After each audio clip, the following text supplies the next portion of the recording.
Hello, class. Today I'm covering Chapter 2, Being Accurate, Relying on the Facts. Now, as media writers, you are going to have to use just the facts. That means not using hyperbole and not making stuff up.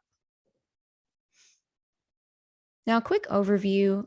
So, as I said, accuracy matters most. That means using facts, and not just any facts, but facts that you can look up and that have reliable sources, and ones that you can check with multiple sources, whether that means having two corroborating sources online or finding another source to show that whatever if you have an interview, maybe make sure that whatever they're saying is accurate, and also make sure that you check whatever you're saying, make sure your spelling, grammar, all those things are correct.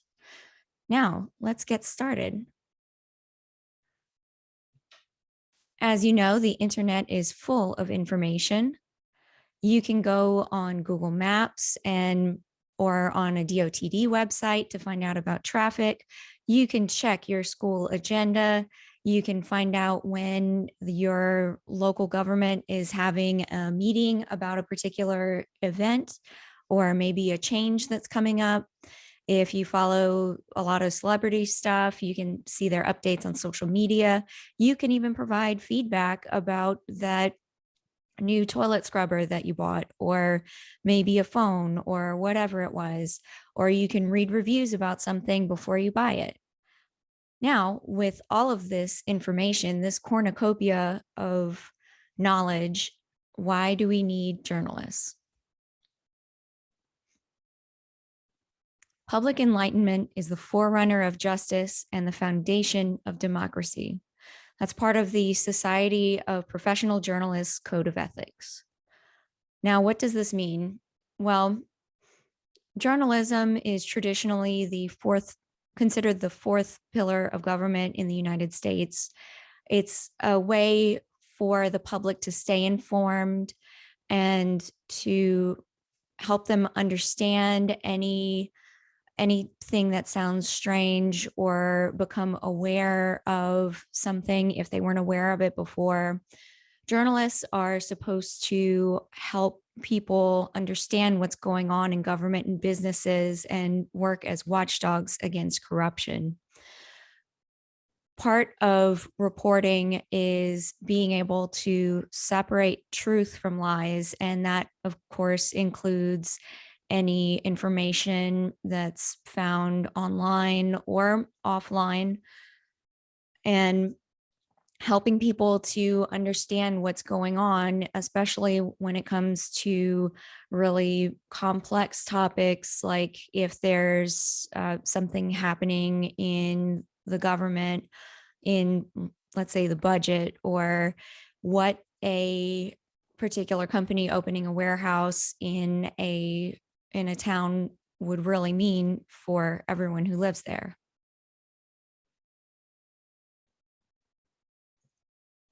And in more modern times, a lot of this has been termed as a fight against fake news. Now, how do you fight fake news? You look for accurate sources. And these sources are ones that you are often able to check against each other. The first type of source we're going to discuss is a primary source. Now, primary sources are usually documents, people, and objects that can provide a firsthand account of an event, an activity, or maybe an outcome. So a firsthand account would be someone who witnessed a fire, someone who was there whenever it happened. Or if you have, let's say, the 911 call recordings, that's a firsthand account. Or if you can see text messages or emails between people. Another example would be, let's say, a piece of historical writing of someone who was actually there during the Civil War. All of those are different types of primary sources. Now, one of the things you have to do when you consider your sources is not just whether or not they were actually there, it's to see whether or not their particular biases might influence what they're writing about that particular subject. Now, a couple of examples of biases might be if you have someone who works for a pharmaceutical company saying that there's a particular answer in a pill they just developed, or if there's a if you're looking at a study, you want to make sure that it's a peer-reviewed study and not something that is backed by someone with a particular interest in the publication. So those are all things to consider when you're looking at primary sources. Now, secondary sources are the documents, people, and objects that provide secondhand accounts of events, activities, or outcomes. That would be anyone, let's say a professor who specializes in the Civil War, who released a recent textbook about it, where they cite the diary of someone who was actually there. So the first-hand account, of course, would be the diary. The second-hand account would be this person using that as a citation. A second-hand account, again, would be if we're talking to the child of parents who fought in World War II. So they're retelling the story from their parents' perspective, the parents' perspective being the first person narrative, and then we have that secondary narrative from the child. Now, a tertiary source is a third-hand account of an event.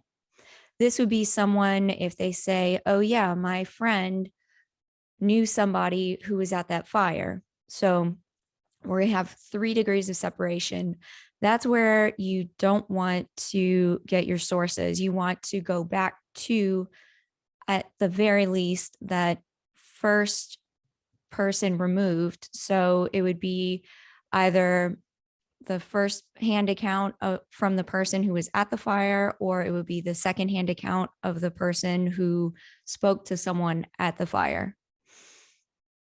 And let's take a look at a few examples of these kinds of sources being used in articles. Okay. Now, in this NPR article, Joe Palca interviewed these doctors who were working on a COVID vaccine. Now, his interview of these people is a firsthand account. So he is actually talking, this is a direct quote from this person, Dr. Keith Martin, Executive Director of the Consortium of Universities for Global Health. So we are looking at information from his interview here. And of course, any recordings they used on the air would be more examples of this first-hand information.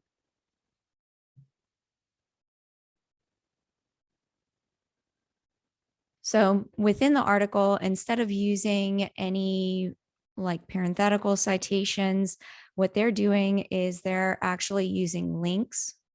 So you can see right here, they said the vaccine is called Corbavax, and they have a little link here. So open that link in a new tab.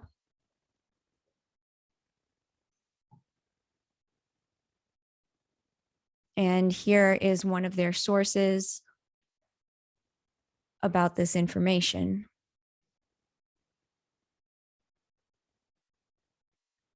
So this was a report from the Texas Children's Hospital and Baylor College of Medicine about this particular vaccine.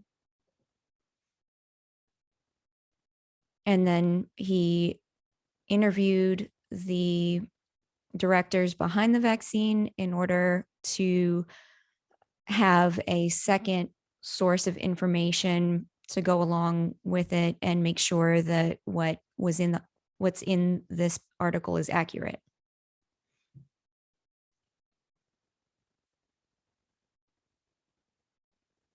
Now let's take a look at this New York Post article. Now this is about a very divisive statement made by Pope Francis about couples having pets. Now, as you can see, they went with a little feistier title and opening. Now, one thing with this particular article, you can see that they have a quote from the Pope, but it's the Pope said according to Fox News. Now, whenever you write articles, you should go back to your main source as often as possible. The statement from the Pope was actually available on the Vatican's website, and I believe they also had some actual recordings from from his release available as well. So this would be an example of what not to do when you're writing your articles. Make sure in this case, you would go back to the original statement released by the Pope instead of you saying the Pope said according to Fox News. And you also want to make sure that you don't use any clips or quotes that are too short. Let's see, like here in this sentence, you can see that they used a couple of very short quotes, and we'll go over this a little more later on in the class, but you want to avoid quoting just one or two words or a short phrase from someone. You want to keep everything in context, and if you're going to paraphrase this much information, I mean, just paraphrase the whole thing. It's better to do that and then have a longer direct quote, and it helps offer context for whatever it is you're reporting.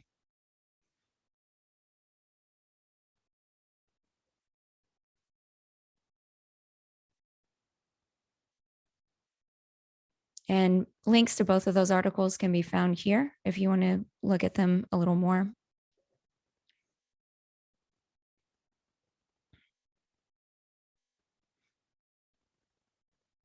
Now, of course, whenever you are writing your stories, you need to consider your source. This is what we're talking about when we're talking about a person's point of view. If they're an eyewitness to an event, they may have a different perspective than anyone in law enforcement or a first responder coming to a scene who may have seen very similar cases in the past and have a particular mindset coming in to the situation. And of course, whenever you have videos and images, they do tell a part of the story. But remember, one of the interesting things about videos and images is no matter what, they're always showing just a portion of a story. And occasionally they do get manipulated as well.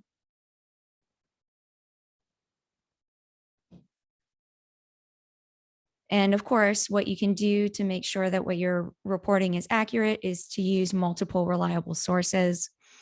This may mean making sure that you're using actual government or education websites. Those are normally going to end with .gov or .edu. Some of the education websites, like the Lafayette Parish School System website, end in .com now. However, they do have other information on the page to prove that they do belong to the school system. AP News is the Associated Press, Now, they are a nonpartisan and news organization who provides information to all of the to basically every news station and to the general public. They are also, I believe, a nonprofit group, but I would have to double check that on their website. They basically, though, their job is to gather information and provide as many reliable sources to the public as possible and make sure that they fact check themselves and other news sites. And this is also the organization behind your AP style book. They are generally considered the top group as far as keeping information organized and providing a clear guideline for how to write for the news. And of course, you might need to look at scientific peer-reviewed studies whenever you are looking for reliable sources. This could be for any new pharmaceutical breakthroughs, or maybe you're looking at a new social sciences study, or even things like anthropology do have peer-reviewed journals. So make sure that whatever you're looking at, it's from a reliable journal. Usually those can be found on JSTOR or EBSCOhost. The university does have access to those. So if you want to use them for something, talk to someone at the UL library or ask me, and I can try and help you log in. But you should be able to log in through the UL library to access this information. They do have hard copies of some of the older journals as well in the library. And of course, public records are another great way to find information. That could be land ownership. If you've ever heard of the position called a landman, one of their jobs is to go through public records and to view the history of a particular plot of land and see whose hands it passed through and who owns it right now. So public records can be a really great source for articles depending on what it is you need to write. And of course, you do need multiple reliable sources for a story. And you want to make sure that you're verifying any statements you collect from people through other sources. And one of the sources discussed in your book is Wikipedia. I appreciate a lot of what Wikipedia does. However, I would consider them a tertiary source, so a third level source of information. While they do work hard to provide accurate information, there are often times when Wikipedia needs editing, or maybe they have some information on there that technically has a source, but that source is citing like two sources removed from the actual information. So make sure if you do see something interesting on Wikipedia that you go to the primary source. So go to that first level source, make sure that you actually find that information in whatever article or recording, whatever it is you're using, and that it isn't something where a person maybe misunderstood what was said or made up something to go along with the narrative they wanted to tell.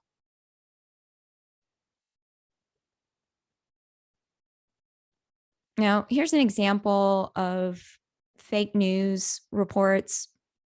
Now, they actually had this picture going around on Instagram of Abraham Lincoln at the Lincoln Memorial, and it was supposed to be the memorial graffiti, and they had some other ones too with the where they were supposedly showing troops in different places around Washington D.C. and what it was either some of them they were taking actual photographs of people but taking them out of context, or saying they were in one location but they're actually in a different one or at a different period of time. And in this case, the memorial graffiti was completely, well, the graffiti shown on Abraham Lincoln here, as you can see, someone went in and like tried to Photoshop all this stuff on top of it. I mean, they did Photoshop it on top, but it honestly isn't well done. They kind of got rid of some of Abe Lincoln's head and erased some things and really didn't do a very good job, honestly, if they were trying to fake something. But whenever you're looking at it on a smaller screen, it might be a little harder to tell that it's fake, or they have, whenever you're just kind of scrolling through stuff on your phone, it stands out, especially if you have a really catchy headline with it. But the real graffiti at the Lincoln Memorial was this one over here that says "Y'all not tired yet" on the pillar in front of the memorial. And you can go to these different sources. Now, of course, the main one I would use would be the AP News article. Snopes is usually pretty good about their fact checking. Most of the time, they have pretty decent sources with their stuff. But again, with them or CNN or Fox News or any of those people, I would definitely go back and check the sources they're using as well, just to make sure that you aren't getting that maybe someone didn't just read a snippet somewhere and then post it online without having an editor or another pair of eyes looking at it. Now, there's another kind of error checking, and that's usually grammatical errors, misspellings, typos, or maybe inaccurately adding figures together, adding an extra zero. So something that was $2,000 is now $20,000. You need to make sure that you are correctly spelling someone's first and last name. Or if you have someone with the same name, like Annie Broussard, for example, there might be 600 Annie Broussards and maybe 30 of them live in Youngsville, but only one of them pertains to your story. So you need to make sure when you get pictures off the internet, or if you have any information, especially with crime stories, make sure that you are reviewing all of it at least twice, if not 3 times, and maybe getting another person to look at it as well to make sure that everything you're writing is correct. Now, here's another example of maybe a name error. Now, if you live in the Lafayette area, you've probably heard of E. Broussard Road. E. Broussard actually is not East. It's the first initial of someone's name. So it is E. Broussard Road, not East Broussard.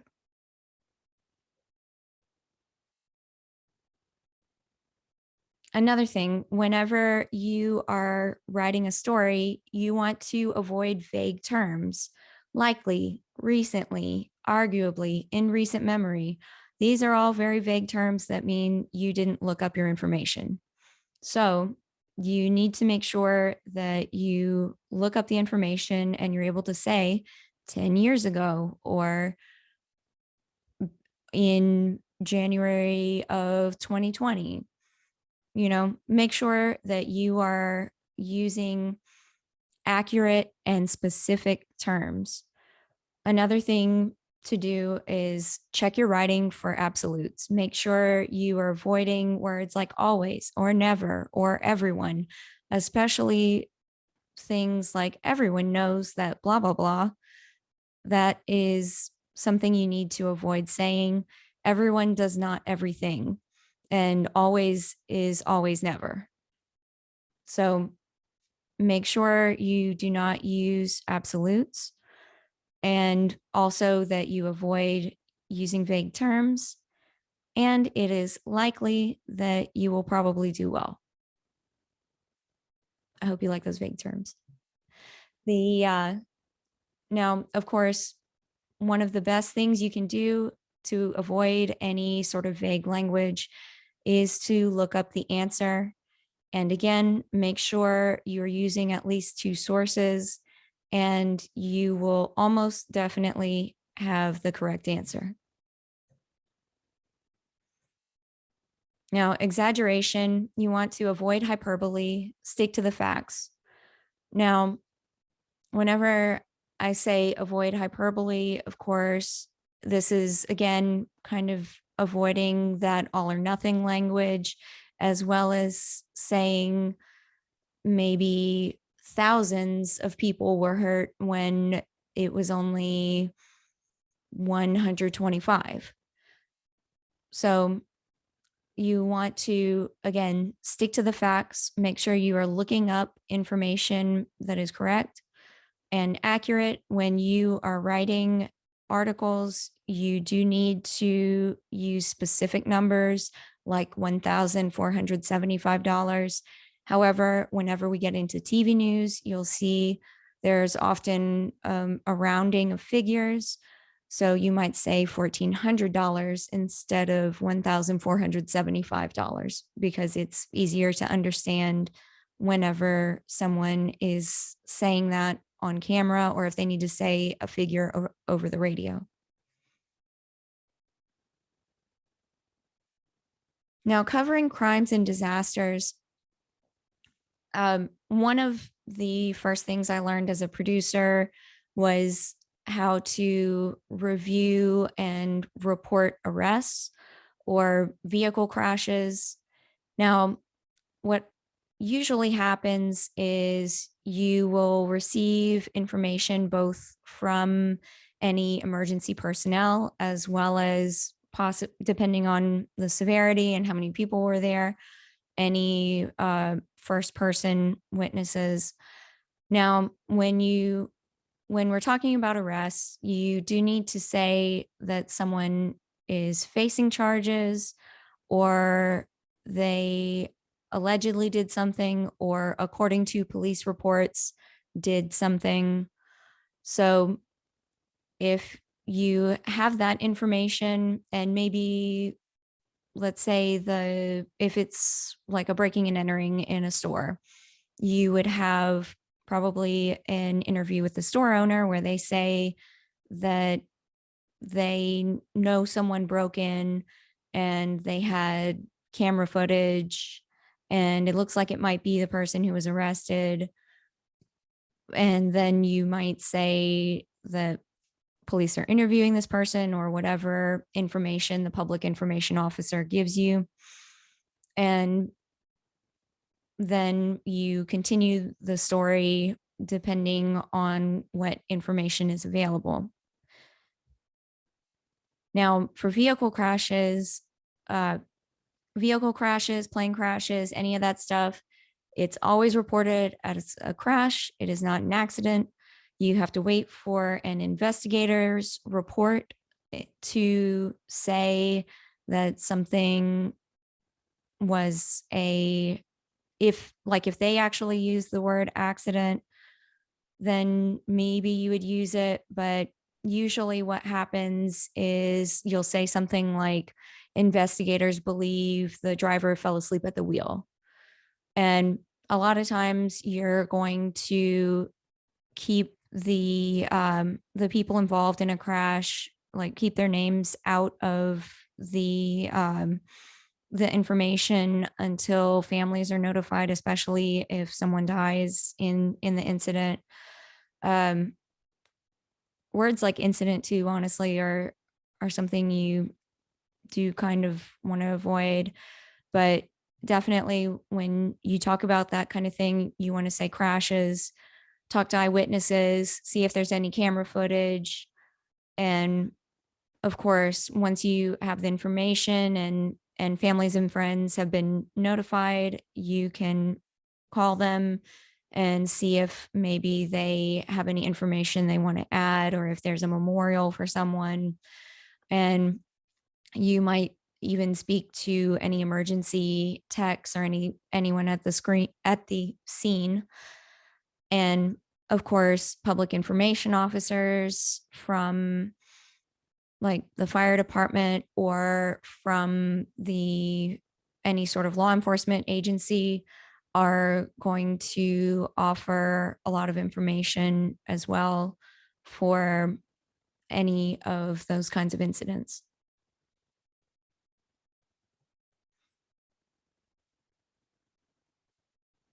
Now, another place to get information is on social media.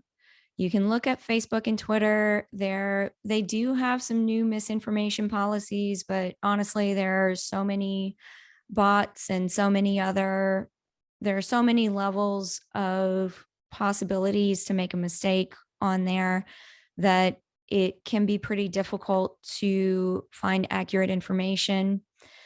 Whenever you want to look at anything on there, make sure you're clicking links and reading source material. There are uh, some municipalities that only release information on free hosting sites like social media. So you do, if you ever decide to become a journalist or report any information from a city council or anything, or if you just want to know that for yourself, you can usually follow them online, but you'll probably have to visit their specific webpage in order to see that information because of the way social media algorithms work.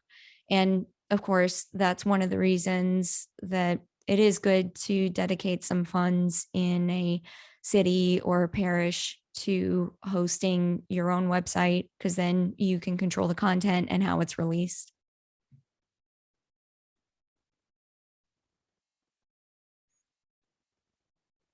Now, here's an example fact checking online. You can visit the AP Fact Check website and read one of their stories and see how they report their information. Does the information seem accurate? Do you have links available to that information? Do you feel like they are reporting the news based on the values and principles that they have listed here? Is there anything you think they could change?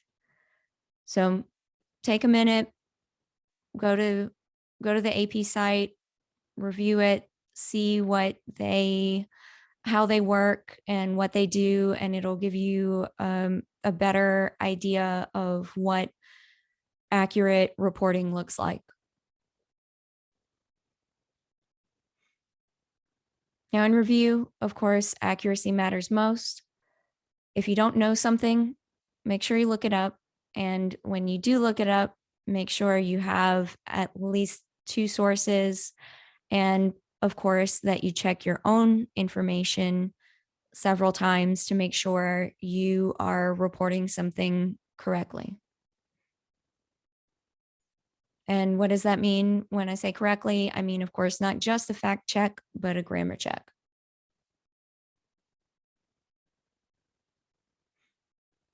Now, for your homework, I'm extending the deadline for the chapters 1 and 2 quizzes.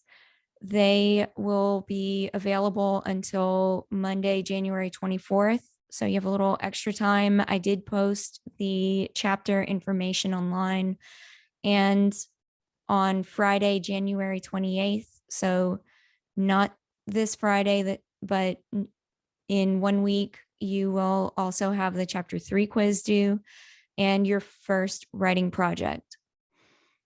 And I will also have an update regarding in-person classes. I'm waiting to hear back from the university to see uh, what their idea is for the rest of the semester, and I will let you know accordingly.